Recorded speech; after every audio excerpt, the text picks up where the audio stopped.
When we breathe, we inhale some air and then exhale it out. Pretty simple, right? But when you look at it from the eyes of a chemist, you're performing an action that incites 400 billion chemical reactions per second without even being aware of it. Amazing, right? You see, I feel particularly pity for those who say science, or chemistry for that matter, is not for everyone. Whenever we indulge in any of our mundane tasks, unknowingly or knowingly, we are performing countless of alchemical actions. So when you give this statement, you're looking down on those thousands of chefs, artists, and even our mothers who are chemists in their own way. You must be wondering, why am I talking about all this? So let me introduce you to the man behind one of the most important discoveries of all time, Henry Cavendish, the man who discovered inflammable air. Born in 18th century in France, his work in gas chemistry proved to be a major catalyst in the chemical revolution. And one of the most phenomenal experiments of all time to weigh the earth has come to be known as the Cavendish experiment. But here's the catch. You might know about his achievements, but what about his journey? This man was said to be the most knowledgeable person upon his death, was actually someone who suffered from Asperger's syndrome.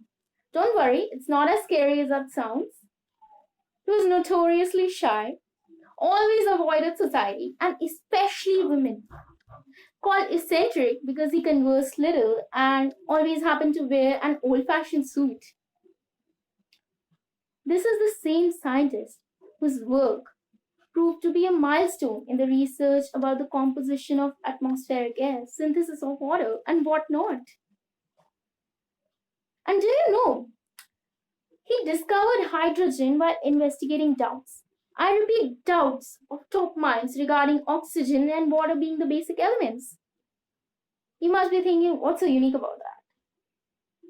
The most intriguing fact about this entire incident is that his discovery was probably fueled by his autism.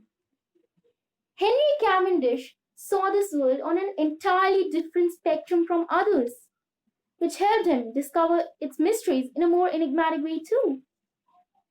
Though most of his papers were not published until after his death, the perspective that he's fixated these discoveries with is mind boggling and beautiful at the same time. When matter reacts with matter, countless new possibilities come into being. So when someone says, you're not fit to pursue the study of chemistry, they're obstructing the possibility of new discoveries. All of us see this world on a different spectrum. Some of us see it with much intensity, like Henry Cavendish did. Some of us focus on its fading hues. And some of us create entirely new spectrums full of entirely new tints. Each one of us is already a chemist. All that's left is to name our exposition. And as a wise man once said, chemistry is just a gibberish of Latin and German. But in the hands of a curious man, it's a powerful language. Thank you.